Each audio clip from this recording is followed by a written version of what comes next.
Welcome to all. I am Rakesh Chaubey from Parshuram public school.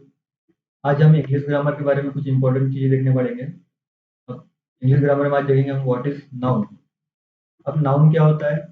A noun is a word that names something such as person, place, things और idea.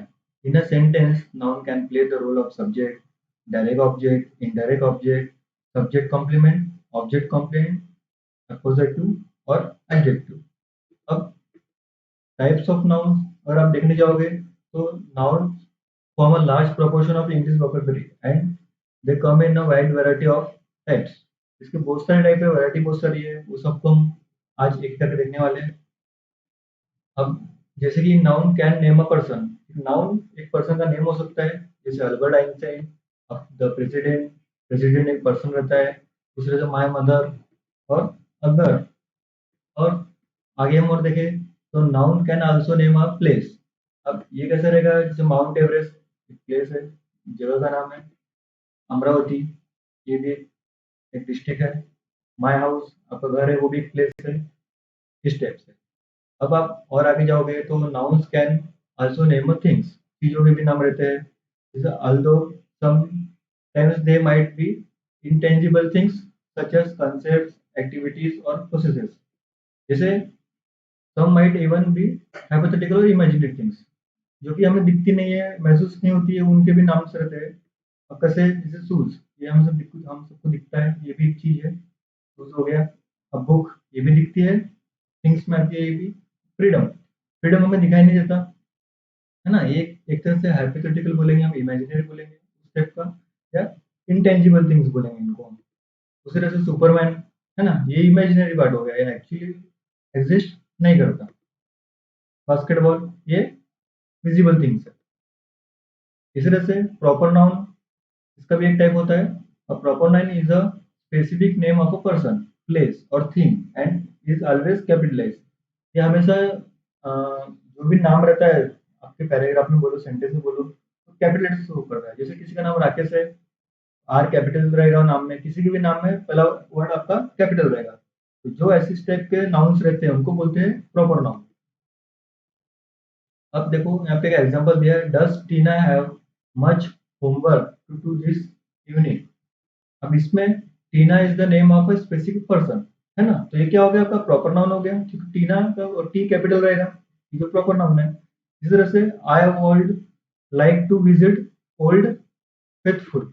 अब इसमें Old Faithful is the specific name of a geological phenomena, है ना? Geological phenomena का वो नाम है, इसलिए वो क्या में रहेगा? आपको पहला वर्ड उसका कैपिटल में रहेगा। ओके, जैसे उसी तरह से अगर नागपुर है, अमरावती है, महाराष्ट्र है, तो इनके पहला जो लेटर रहेगा वो कैसा रहेगा? आपका कैपिटल रहेगा, क्योंकि प्रॉपर नाउन है वो, एक प्रॉपर नेम है किसी चीज का। इसी तरह हम आगे जाएंगे तो कॉमन नाउन रहता है। कॉमन नाउन तो जनरली चीजों के नाम रहते हैं, कॉमन चीजें बोलते हैं हम उस टाइप का। अब इसमें हम देखते हैं the opposite of a proper noun is a common noun, sometime known as a generic noun. इसको जेनेरिक नाउन भी बोला जाता है कॉमन नाउन को। A common noun is the generic name of an atom in a class or a group, and it is not capitalized unless appearing at the beginning of a sentence or in a title। इसका मतलब क्या है? जो common noun है वो कैसा रहता है? जैसे कुछ चीजें कॉमन रहती है, जैसे हम बोलते हैं पीपल। अब पीपल कॉमन कैसा है? पीपल में कैसे रहेगा? ह्यूमन बींग्स रहेंगे। तो ये अगर 100 ह्यूमन बींग्स भी है, ये 100 इंसान हम बोले, तो ये काय में आएंगे? आपके पीपल के अंदर आएंगे, पीपल वर्ड के अंदर। पीपल वर्ड क्या है? आपका कॉमन नाउन हो गया, समझे ना? पीपल क्या हो गया आपका? Common noun. भाई पीपल कॉमन नाउन है, तो अगर ये सेंटेंस के स्टार्टिंग में आता है तो ही इसका पहला वर्ड कैपिटल रहता है, या किसी चीज की हेडिंग है, टाइटल है, तभी वो कैपिटल रहेगा, अदरवाइज ये कैपिटल नहीं रहता है। अब इसको हम आगे थोड़ा देखेंगे। The girl cross the river, है ना? अब देखो यहाँ पे girl is a common noun, ठीक है, क्योंकि गर्ल तो कोई भी रह सकता है ना। जैसे किसी लड़की का नाम अनीता है, सीता है, रमा है, ये बहुत सारे नाम से, ये सब कौन है? गर्ल्स है। तो गर्ल्स क्या हो गया? Common noun. और ये रीता, सीता, गीता, ये क्या हो गया आपका? प्रॉपर नाउन, इस टाइप का। अब इसी तरह से आप देखोगे आगे, तो we do not learn the identity of the girl by reading the sentence. फिर हमको क्या मालूम पड़ रहा है? कॉमन पता है कि लड़की है, वो कौन है, क्या है, उसका हमको पता नहीं चल रहा। अब देखो आगे में कि river is also a common noun in this sentence. इस सेंटेंस में जो रिवर वर्ड यूज हुआ है, तो आपको भी ये भी पता है, रिवर में अगर हम देखें तो गंगा, सरस्वती, यमुना, बहुत सारे रिवर्स आते हैं। तो रिवर क्या हो गया, कैटेगरी हो गई एक तरह से हम बोलते हैं। तो इसमें बहुत सारे रिवर्स आते हैं, तो वो फिक्स नाम नहीं है रिवर, है ना, एक कॉमन नाम है। इस तरह से वो कॉमन नाउन आपका यूज होता है सेंटेंस में। अब टाइप्स ऑफ कॉमन नाउन के भी कुछ टाइप्स है। अब कॉमन नाउन और generic noun can be broken down into 3 सब टाइप्स। कौन कौन से है वो देखिए, कॉन्क्रीट नाउन है, ठीक है, एक है एब्स्ट्रैक्ट नाउन और एक है आपका कलेक्टिव नाउन। हम इन तीनों को अलग लगेंगे। जैसे हम कॉन्क्रीट नाउन को देखते हैं अगर, तो a concrete noun is something that is perceived by the sense, something that physically और रियल, यानी जो चीज प्रेजेंट है, जो सही में चीजें हैं और उनको हम कुछ नाम देते हैं, तो वो होता है concrete noun. Bottle, pen, mobile, book, है ना, बिल्डिंग, हाउस, ये सही में हमें दिखती भी है, प्रेजेंट भी है, तो उसको क्या बोलेंगे हम लोग, और या फिजिकली हम उसको सेंस कर सकते हैं। ये रियल में फिजिकली सेंस कर सकते हैं हम, हीट, है ना, हीट सेंस कर सकते हैं हम। और इलेक्ट्रिक शॉक, और कोई अगर गाना हम सुन रहे हो, म्यूजिक, तो वो भी हम सेंस कर सकते हैं, तो वो भी काम में आएगा आपको हम कॉन्क्रीट नाउन में। देखो, आई हर्ड द डोरबेल, ये तो एक सेंटेंस है। इस वजह से my keyboard is a sticky. अब यहाँ पे देखिए, doorbell and keyboard are real things that can be sensed, है ना। डोरबेल आप सेंस कर सकते हो और वो रियल में भी रहती है, तो इसको क्या बोलते हैं आप, कॉन्क्रीट नाउन। हम अगला देखते हैं, एब्स्ट्रैक्ट नाउन। एब्स्ट्रैक्ट नाउन क्या होता है, conversely N abstract noun is something that can not be perceived by the sense. अब जैसे कॉन्क्रीट नाउन में हमने देखा था कि जो चीज रियल है, जो हम उसको महसूस कर सकते हैं, फील कर सकते हैं, वो रहता है आपका कॉन्क्रीट नाउन। और एब्स्ट्रैक्ट नाउन आपका उसका उल्टा रहता है, जो हम सेंस नहीं कर सकते। अब एग्जांपल में हम देखेंगे, we can imagine the courage it took to do that. अब इसमें जो करेज है, is an abstract noun. Courage को हम महसूस नहीं कर सकते, वो सिर्फ चीजें होती है, हम उसको वर्ड में यूज करते हैं, जैसे फ्रीडम हो गया, और हम बोलेंगे अपने को इमेजिनेशन बोलेंगे वर्ड, ये सब क्या में आके एब्स्ट्रैक्ट नाउन में। अब courage can be seen, heard और sensed in any other way but we know it exist. वो होता है कि हम उसको महसूस नहीं कर सकते। अब उसके बाद में आता है आपका कलेक्टिव नाउन। कलेक्टिव नाउन क्या होता है, a collective noun denote a group और कलेक्शन ऑफ अ पीपल और थिंग्स, जैसे that pack of a lies is disgraceful. अभी पैक बोलते तो किसी चीज का पैक है, तो उसमें of lice is use as a collective noun. Collective noun take a singular verb as if they are one entity. In this case, the singular verb is. अब इसमें पैक ऑफ लाइस जो वर्ड है ना, ये तीनों को एक कंसिडर करके यूज किया गया है यहाँ पर कलेक्टिव नाउन करके, और उसको वर्ब से उसको बाद में जोड़ा गया है, जैसे इज, है ना, उसके बिना वो वर्क नहीं करेगा। जैसे a pride of lion roam the savanna. अब प्राइड क्या है आपका, ऑफ लायन बताया वहां पे, प्राइड ऑफ लायन, किसका प्राइड, लायन का, यानी ग्रुप ऑफ लायन, उसको हो गया आपका कलेक्टिव नाउन। इस तरह से pride of lion is also a collective noun. हम इसके आगे देखते हैं, नाउन एज अ सब्जेक्ट। अब ये कैसा होता है, every sentence must have a subject, and the subject will always be a noun. The subject of a sentence is the person, place, or thing that is doing or being the verb in the sentence. अब Mary is happy, ये आपका sentence दिया हुआ है। अब इसमें Mary is the subject of this sentence and the corresponding verb is a form of to be is। अब Mary आपका यहाँ पे क्या हो गया, Mary हो गया आपका सब्जेक्ट, ओके, Mary सब्जेक्ट हो गया आपका, और उसमें हमने यूज किया है इज, है ना, वर्ब के समान। तो मैरी आपको क्या हो गया, सब्जेक्ट हो गया, जो कि नाउन के समान इसमें यूज हो रहा है। और noun as a object, noun can also be a object of a word in a sentence. An object can be either a direct object और एन इनडायरेक्ट ऑब्जेक्ट, है ना। अब ये कैसा होगा, देखो, डायरेक्ट ऑब्जेक्ट का मतलब a noun that receive the action perform by the subject, है ना। और इनडायरेक्ट ऑब्जेक्ट बोले तो a noun that is recipient of a direct object. देखो, give the book to her, ये सेंटेंस दिया है आपको। अब इसमें देखिए आप, book is a direct object, okay, what is being given, book direct object है क्योंकि वो दी जा रही है, ठीक है। And her is the indirect object, who the book are being be given.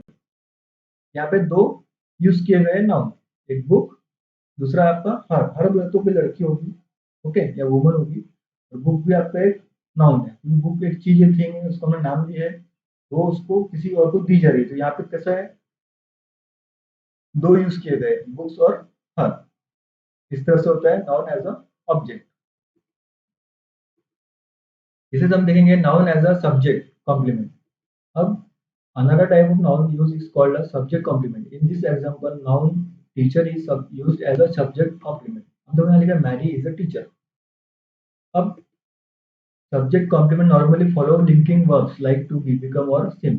अब यहाँ पे एक चीज देखो, आप यहाँ पे लिखा है Mary is a teacher.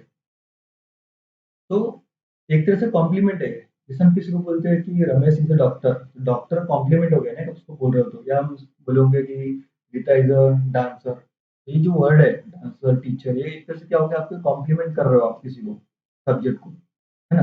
Subject आपका मैरी है, उसको आप कॉम्प्लीमेंट कर रहे हो, कॉम्प्लीमेंट वर्ड आपका कौन सा होगा, टीचर, इस तरह से इसका यूज होता है, Mary is a teacher, Mary subject है आपका, टीचर क्या है आपका कॉम्प्लीमेंट वर्ड है, इस तरह से होता है वो सब्जेक्ट कॉम्प्लीमेंट बोलते हैं इसको नाउन में। इस तरह से आपको होता है noun as a object complement. अब देखो इसमें क्या होता है, a relative usage of noun is called an object complement. I now pronounce you husband and wife. अब इसमें husband and wife are nouns use as a object complement in this sentence. Verb that denote making, naming or creating are often followed by the object complement। अब object complement क्या होता है, कि हमने जैसे किसी को बोला कि आज से हम आपको कैप्टन बनाते हैं, है ना, कैप्टन क्या हो गया आपका फिर ऑब्जेक्ट कॉम्प्लीमेंट, है ना, हम किसी को नेम दे रहे हैं, है ना, किसी को नेम दे रहे हैं, या किसी को हम कोई चीज ये कर रहे हो, क्या बोलते हैं उसको, वो अथॉरिटी दे रहे हो, तो वो जो वर्ड होगा वो क्या होगा आपका ऑब्जेक्ट कॉम्प्लीमेंट। जैसे यहाँ पे हस्बैंड एंड वाइफ, यहाँ पे क्या है, इस सेंटेंस में दो कपल है, किसी ने उनको बोला है कि I now pronounce you husband and wife, यानी आज से मैं आपको हस्बैंड और वाइफ बोलूंगा, ऐसा बोला उनको, दो कपल को, दो कपल पहले उनको कुछ इस तरह से ऑब्जेक्ट नाउन नहीं था, तो एक पर्सन ने उनको दिया कि आप हस्बैंड हो या आपकी वाइफ है, तो ये आपका क्या हो गया ऑब्जेक्ट कॉम्प्लीमेंट। अब एग्जाम्पल हम देखेंगे इसके कौन कौन से रहेंगे, आप आपके जैसे हम किसी को बोलते हैं कि आज से तुम मेरे फ्रेंड हो, तो फ्रेंड क्या हो गया आपका ऑब्जेक्ट कॉम्प्लीमेंट। समझ गया अभी, स्टेप से इसका यूज होता है नाउन। अब इसका में होता है अपोजिटिव नाउन। पॉजिटिव नाउन क्या होता है, an a positive noun is a noun that immediately follow another noun in order to further define or identify it। यहाँ पे जैसे सेंटेंस किया आपको, my brother Michael is 6 year old. अब देखो यहाँ पे कैसा हुआ, माय ब्रदर, अब ब्रदर क्या है आपका, वो भी नाउन है ना, ब्रदर कौन सा नाउन हो गया, कॉमन नाउन हो गया, ठीक है, ब्रदर कोई भी नाम हो सकता है, सबके ब्रदर होते हैं। तो माइकल क्या हो गया आपका प्रॉपर नाउन, तो ये दोनों नाउन को मिलकर सेंटेंस बना हुआ है आपका माय ब्रदर। उसने बोला कि माय ब्रदर, वो कौन है, तो नाम बता दिया उसने, माइकल इज 6 ईयर ओल्ड। तो यहाँ पे देखिए Michael is an appositive here, further identifying the subject of the sentence my brother, है ना। अब इसमें अपोजिटिव कौन सा वर्ड है आपका माइकल, माय ब्रदर आपका क्या है सब्जेक्ट है, जिसे हम बोलते हैं my sister is Rita, okay, तो माय सिस्टर आपको क्या हो गया सब्जेक्ट हो गया सेंटेंस का, और रीता आपको क्या हो गया अपोजिटिव नाउन। इसमें अपोजिटिव नाउन बोले तो जैसे अगर सिस्टर है, तो सिस्टर कौन है, रीता है, वो रीता क्या है वो आपका अपोजिट है ना। इसी तरह से वो आइडेंटिफाई दे रहा है उस चीज को, सिस्टर को आइडेंटिफाई किया किसने किया, रीता ने। इसी तरह से ब्रदर को आइडेंटिफाई कौन कर रहा है, माइकल, तो ब्रदर आपका कॉमन वर्ड है और माइकल आपका प्रॉपर है। पहले उसने कॉमन नाम बता दिया किसी ने, उसके आगे उसका प्रॉपर नाउन बता रहा है, तो वो प्रॉपर नाउन क्या होगा आपका अपोजिटिव नाउन। अब something noun, sometime noun can be used adjective as well. अब उसको देखते हैं हम, he is a speed demon, ठीक है। अब यहाँ पे देखिए जो स्पीड है, is normally a noun, speed एक नाउन है ना, कोई चीज किसी गति से चल रही है तो हमने उसको नाम दे दिया स्पीड, स्पीड क्या हो गया आपका नाउन हो गया। But here it is acting as an adjective to modify the demon, ठीक है, डेमन भी आपका क्या है, वो भी नाउन है ना, शैतान को हमने नाम दिया और डेमन, तो वो भी क्या है एक नाउन है आपका। स्पीड कैसा है, उसको एडजेक्टिव है, तो इस तरह से भी इसका यूज होता है, स्पीड डेमन बोल सकते हो आप, या आप बोलते हो ब्लडी डेमन, इस तरह से वर्ड, तो जो आपको स्पीड ब्लडी ये वर्ड है, ये कैसे हो गए आपके एडजेक्टिव नाउन हो गए इस तरह से, जो दूसरे नाउन के साथ में जुड़े रहते हैं और उसको थोड़ा सा एक मॉडिफाई करते हैं उस वर्ड को, या थोड़ा सा उसको ज़्यादा वेटेज देते हैं, जिसे हम बोलेंगे गुड टीचर, ओके, या फास्ट टीचर, बेस्ट टीचर, इस तरह से। इसके आगे हम देखते हैं plural noun. Plural noun unlike collective nouns require plural verbs. Many English plural nouns can be formed by adding s or es to the singular form, although there are many expectations. देखते हैं हम अभी cat और cats, इसमें s लग गया तो ये क्या हो गया, प्लूरल फॉर्म हो गया। कैट यानी एक कैट है, कैट्स यानी many cats. This two cats are both black, two बोला है तो वहां पे कैट्स लगाया, तो ये एस लगता है यहाँ पे, ये होता है plural noun. No, the plural verb are. अब जब यहाँ कैट्स है प्लूरल वर्ब, तो उसका प्लूरल वर्ब क्या रहेगा, आपका आर रहेगा, है ना, क्योंकि वो कैट्स बोले तो उनकी क्वांटिटी ज्यादा है, एक से ज्यादा है, इसलिए वहाँ पे आर वर्ब आया। इस तरह से काउंटेबल नाउन होता है। Countable noun are nouns which can be counted even if the number might be extraordinary high, like counting all the people in the world. Countable noun can be used with a and the sum, any, a few and many. ये word का use करके उसको use करते हैं। Here is a cat. हाँ, cat is a singular and obviously countable. अब इसने बोला है here is a cat, अ लग गया, अ cat, तो ये काउंटेबल है ना, एक कैट, ये हो गया काउंटेबल नाउन। फिर here are a few cats, यहाँ पे भी a few cats है, यानी कुछ बिल्ली है ना। हियर आर सम कैट्स, ये आपको कैसे हो गया, काउंटेबल। जब इस तरह से ऑफ यू सम यूज करते हैं, बाकी के वर्ड है एन, द एंड मेनी, तो ये आपका काउंटेबल नाउन में आता है। इस तरह से होता है अनकाउंटेबल नाउन। अब uncountable noun are noun that come in the state और quantity which is impossible to count. Liquid are uncountable as are things that act like liquids, sand, air. They are always considered to be a singular and can be used with some, any, a little and a much. इस word का use करके हमको use किया जाता है। इसे आपको बोलते हैं an acute test major intelligence, है ना। अब यहाँ पे कैसा है, जो किसी की इंटेलिजेंस को हम गिन नहीं सकते ना, मेजरमेंट नहीं है, इसलिए हम उसको बोल सकते हैं कि हम उसकी इंटेलिजेंस हाई है, लो है, लेकिन एग्जैक्ट हम बता नहीं सकते कि उसकी इंटेलिजेंस 4 है, 5 है, ऐसा इस टाइप का। तो ये अनकाउंटेबल इंटेलिजेंस, इंटेलिजेंस है ना, अनकाउंटेबल नाउन। इस तरह से student don't seem to have much homework this days. इस स्टेटमेंट में this example refer to unspecific uncountable amount of homework, यानी आप जो होमवर्क दिया है वो अनकाउंटेबल है स्टेटमेंट में, so homework is an uncountable noun. Possessive nouns. Possessive nouns क्या होता है? Possessive nouns are nouns which possess something, that is they have something.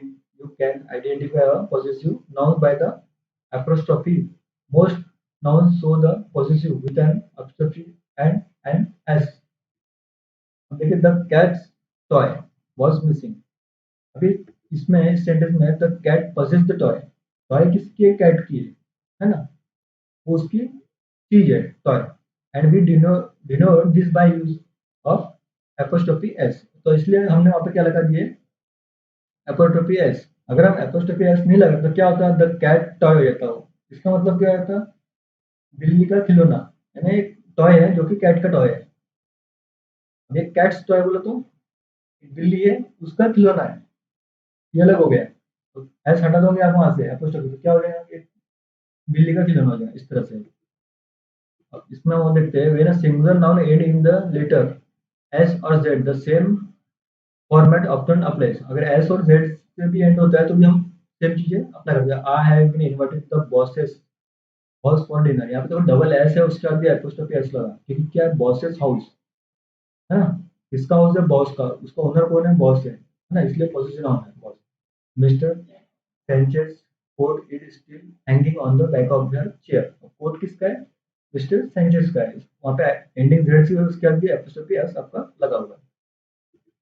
This is the plural noun ending in s take only an apostrophe to form a possessive। अगर कोई plural noun है, plural noun बोले तो क्या होता है, कोई single चीज है ना, जैसे एग्जांपल देते हैं, my nieces from days where excuse right. इसका मतलब क्या हुआ, नाइसी है वर्ड है ये, हाँ, नाइसी बोले तो जब हम बोलते हैं, नाती बोलते हैं, उस टाइप का वर्ड है ये। तो इसमें देखो एपोस्ट्रोफी एस नहीं लगा, सिर्फ एपोस्ट्रोफी का सिंबल लगा है ऊपर एस के ऊपर में। ओके, तो ये क्यों लगा? नाइसिक सिंगुलर है, एक ही है ना नाइसिक, इसमें मिनी नाइसिक बोला है कि नहीं, नाइसिक कितनी है, एक है। तो उसका आगे जब एंडिंग एस से होता है तो उसमें क्या लगता है, ऊपर में एरो लगता है एपोस्ट्रोफी, बस। ये थोड़ा सा इसमें अलग टाइप का है थोड़ा ये।